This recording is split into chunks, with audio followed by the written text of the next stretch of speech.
Hey guys, welcome to the first official episode of the Battlefront Competitive Network. My name is KRL Day, and I'm here again to bring you the latest news in the Battlefront community. We just had our semifinals matches end this weekend, so we're all here to talk about them.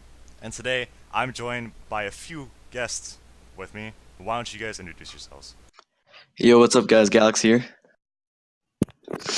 Hey, what's up? Qui-Gon G here, member of GOAT, named Most Improved Player in the BFC. Hey, what's up? And here's Decker.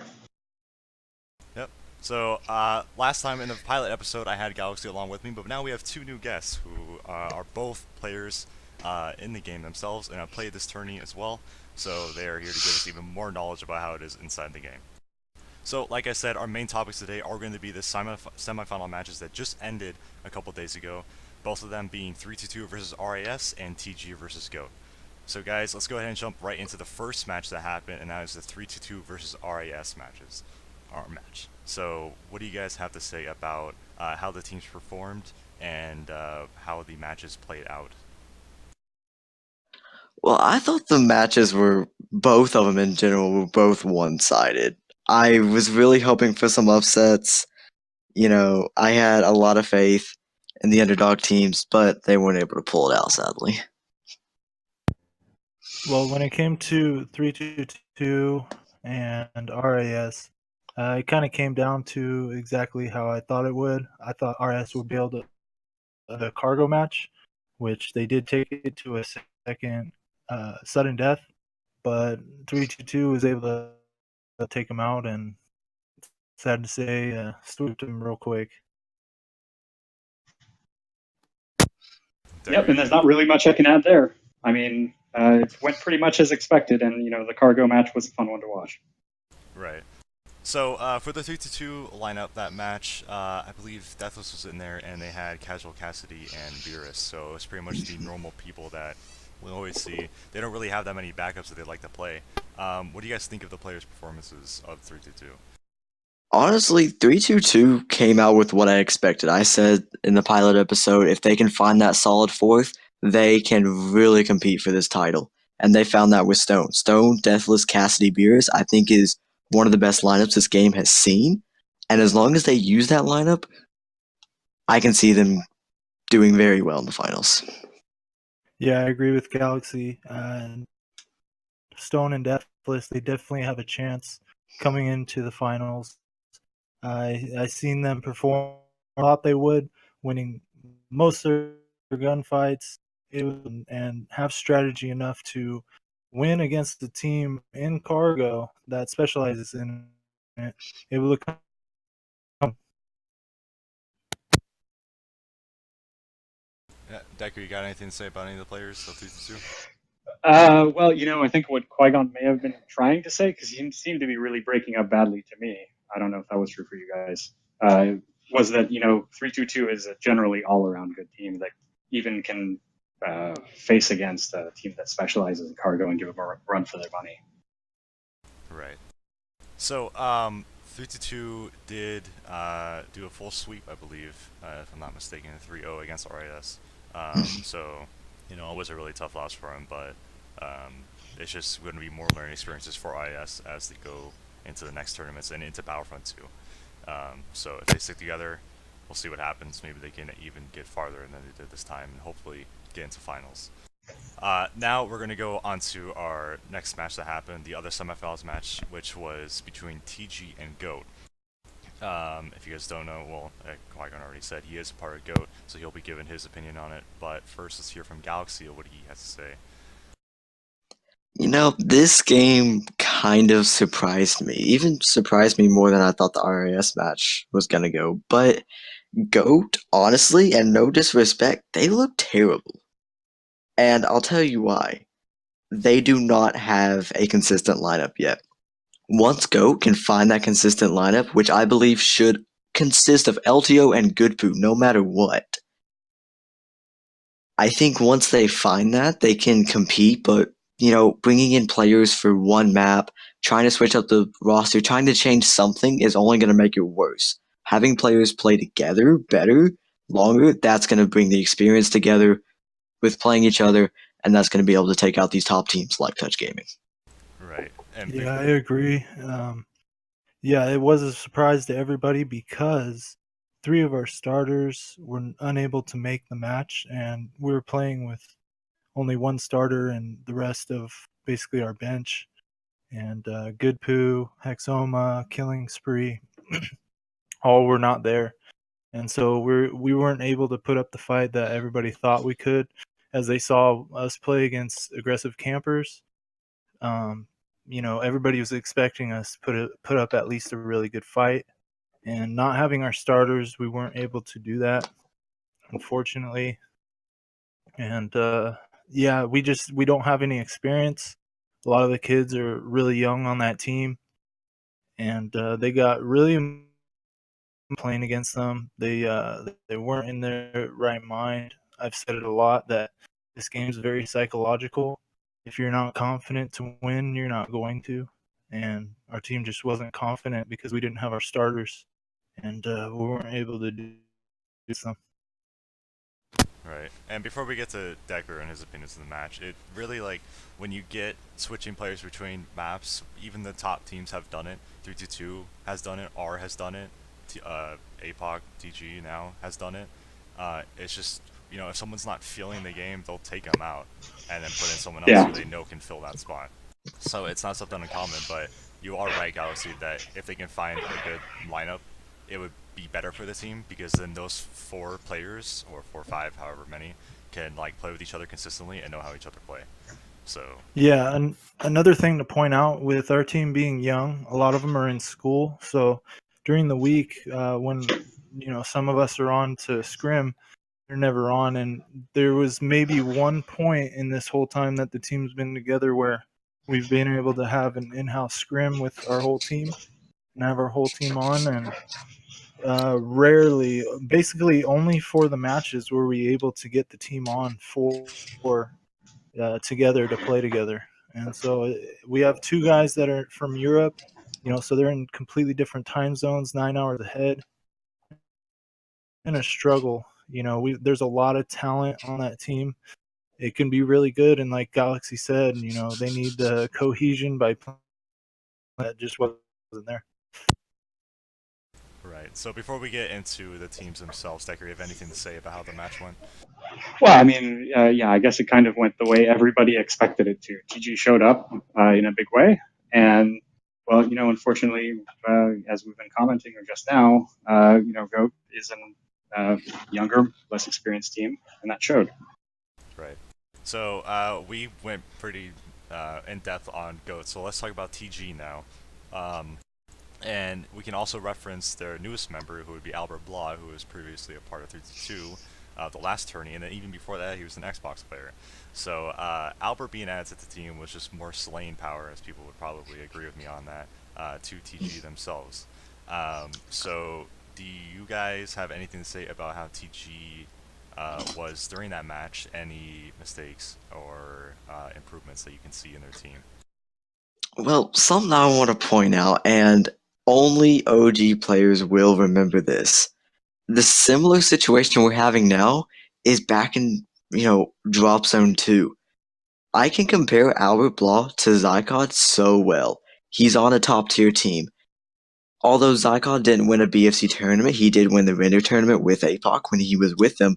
Dramatically switched to R, potentially another really top team, and then goes and loses his first tournament against APOC in the finals.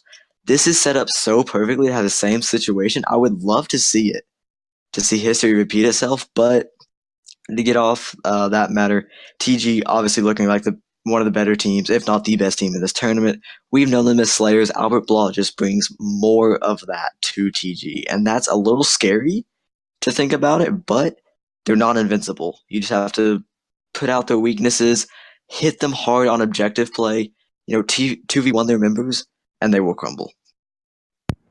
Yeah, TG came out playing, swinging, just like they always do against GOAT, and they're winning gunfights, getting doubles left and right. It was basically no match for GOAT, having the lineup that they had, and they played just the way that we thought they would. Right. So about how TG has played together as a team, particularly in that match, and just for their whole history. They are one of the teams that have stick together for a really long time now. At least the players. Some have switched, obviously, but you know the same originals like Revium. He's always been there. And the other top tier teams have always been like that too. So like 3-2, they don't have any drastic member changes like huge number losses. R doesn't have any huge number losses and all that. So for the match itself, though, for TG versus Goat, TG, they looked good. They looked like a top tier team, but it like I still feel like they made some mistakes that like a lot of teams make, but they were subtle. They weren't like major because obviously they still won, Mhm. but it's like not every team is perfect. So, I mean, they're still really good, but yeah, it's just like I feel like what you're saying, they're not invincible, which is true. No team is. Honestly, they can always falter whenever. Mhm. So that's pretty much what I have to say about it. Decker, you have anything to say about TG? Well, I mean, I guess one thing that everybody's sort of been watching in some sense is how Albert has been doing on TG, as he's the sort of new adopted member. And, now that they'll be facing 322 in the final, it'll be a little bit of, well, like Galaxy was pointing out, 322 has a point to prove here. Mhm. Right.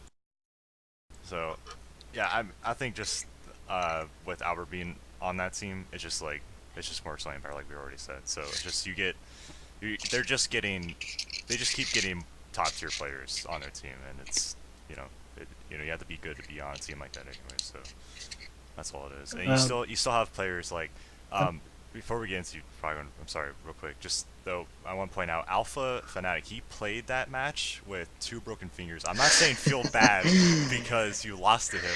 That guy actually probably was like the most noticeable person on that team throughout the entire match. If you go and watch Mhm. it, Alpha was doing really good. Like he was still getting doubles. He was winning 1v1 gunfights. He was playing objective.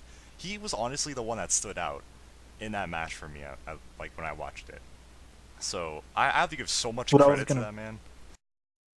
Yeah, that's actually what I was gonna bring up is the fact that I've seen an improvement in Alpha where sometimes actually he carries APOC uh, above Alpha and Revium or Tragic and Wookie, and at this point they actually sat Wookie because they were worried to play against us Goat, and they wanted their best lineup. So that's what it looks like as Revium, Albert, Tragic, and Alpha as their starting four. Yeah. So I'm, you saying that, I'm kind of surprised that they, already took Wookiee. They didn't have him play that match. So I mean, it's up to them. I still think Wookiee is a great player. I mean, all of them are, but it's just it's pretty crazy to see that. So I don't think any of you guys have anything else to go really in depth on that. So if you have anything to say, you can say it now, as we're going to go into our next and last big topic of this episode, and that is going to be the upcoming final match, which will be between TG and 322.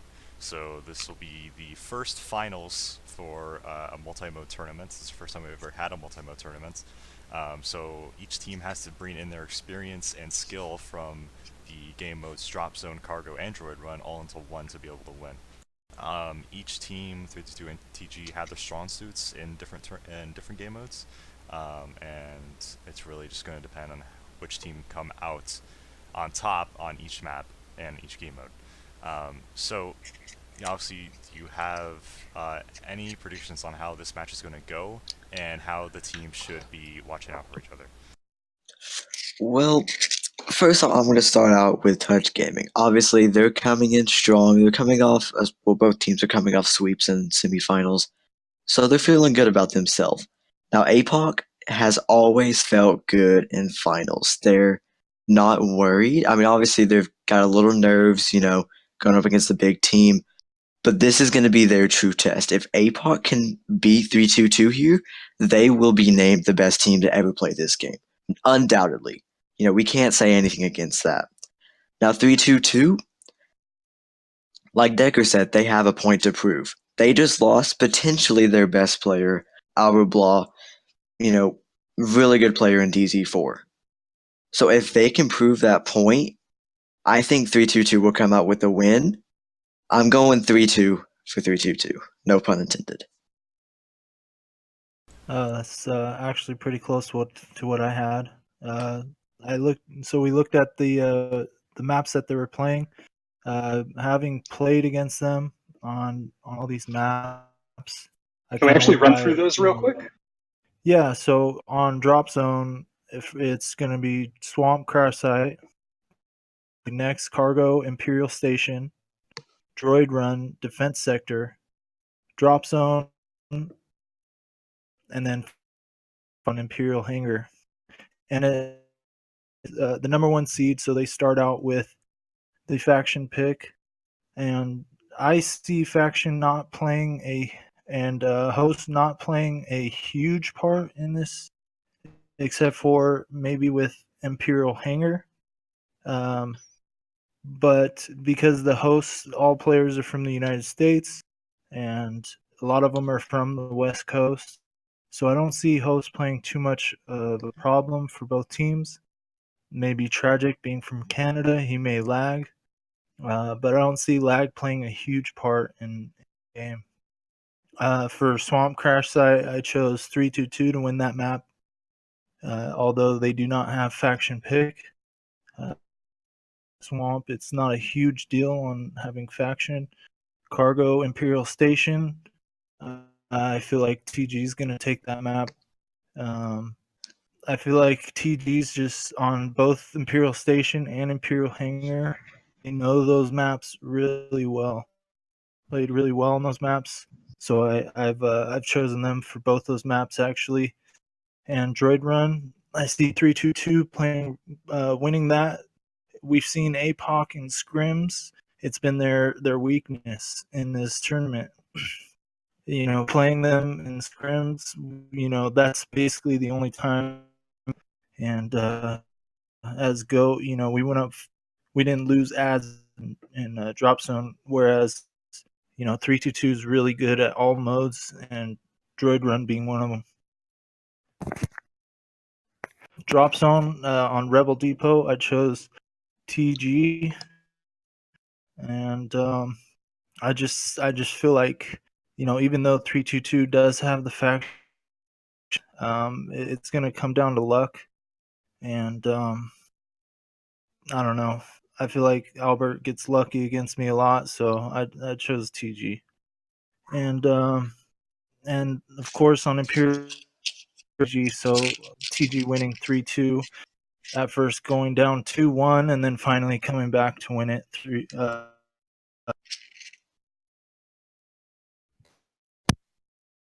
Okay. Well, that was pretty detailed. Decker, what do you have to say about the upcoming match? Well, I'm going to have to disagree a little bit with Qui-Gon, but looking at those 5 maps and these 2 teams, both of whom I've played against or with a number of times, it's actually a very tough call to say who would take Swamp Crash Site or Imperial Station. Quite honestly, I think that either team could take those. If I had to guess, it would be by flipping a coin, which I just did. So I'd go with TG on Swamp Crash Site, with 3-2-2 on Imperial Station. Droid Run I would give to 3-2-2, just because they seem to be faster than TG. They get to the objective faster. Not that they're more objective focused. I'm not going to make a claim like that, but the way that they move as a team seems to be faster, and that really, really matters in Droid. Drop Zone Rebel Depot again is a flip of a coin, not because I think the teams are so evenly matched there, although they are, but because it's Drop Zone on Rebel Depot. And so far, it would go to 5, I'm guessing. And Imperial Hangar, that is TG's map. I have to say, they're extremely strong on that map. Right. So they take it in. They take it in 5. Yeah. So let's talk a little bit about 3-2 again. Their lineup is looking different because of Albert going over to TG, which now they have the verse. But in my opinion, like you said, Galaxy, you think Albert is possibly was their best player last tourney. I don't think it's going to make a difference because the rest of the members of 3-2-2 are just as insane as every other top tier player. Like, Cassidy has literally been doing nothing but improving, in my opinion.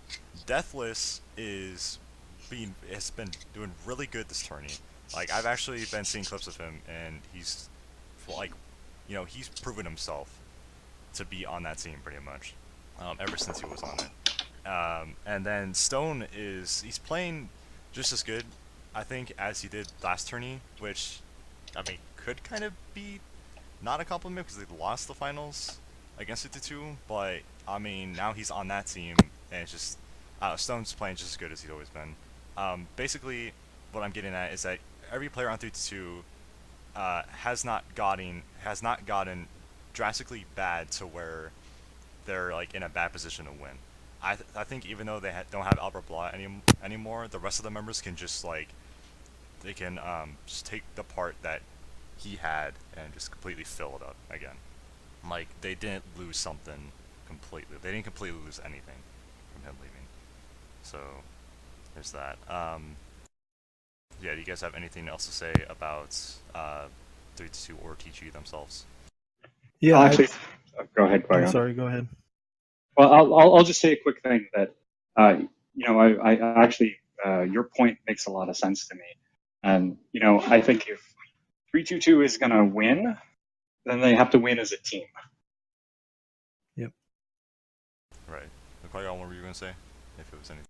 Well, I feel like Rebel Depot is the wild card here. If 322 can take that, I feel like they're going to win. I really feel strongly that they're going to be able to get 2 wins early on, and them being the underdog, I always vote for the underdog. I just kind of went off more statistics and what I've played with. I'm personally, I would like to see 322 win and pull that upset, but I'm just excited for this match. It's going to be really fun to watch. With the addition of Deathless and Stone here, they bring that part that I needed. They bring the objective that's necessary along with the slaying. Players are hybrid players that can slay and get objective, and they're all real. I'm just excited to watch it. Yep. So, we're going to go ahead and start to wrap up this episode. I myself did not get my prediction, but I can't really go in depth on it too much because I don't really know, how they are on these maps. Anyways, this match is going to be one for the books because this will probably determine, like you said, Galaxy, if TG really is the best team in the community right now, and 322 has something to prove, which is pretty much the same exact thing, because 322 beat R last tourney in the semifinals. They beat MMR in the finals. Both of those teams are also top tier teams, and now they're going up against possibly the only other top tier team along with them, which is TG. Well, the only thing we know for sure is that MMR will carry. So, anywho, my predictions will. We all say it's going to go to map 5. It could just go to 4 maps. Honestly, like the semifinals of last tourney, it was R versus 52, and R being in the first 2 maps. That could have been a 3-0, but it wasn't. They won the 5 maps. Anyways, I'll go along with the same thing on the 5 maps. Okay, realistically, I shouldn't say realistically, but I think TG will win 3-2, but I want to see 3-2 win. So, yeah, I think TG will win 3-2 though. Anyways, that's going to be it for this episode, guys. So thank you for watching. We tried to do this live on the SWBFC account, but we weren't able to this time. Hopefully we will be able to next time. Like I said, thank you all for watching. We're going to be doing another episode after the finals, and then every episode after that will basically just be leading up to Battlefront 2 itself, and any news and information on that, and anything that's happened with the teams in the community, like big changes or anything like that. So if you guys don't have anything else to say, which I believe you all got it out of your system so far, I think we'll be calling this one to a conclusion. So thank you guys again, and we'll see you next time. Thank you.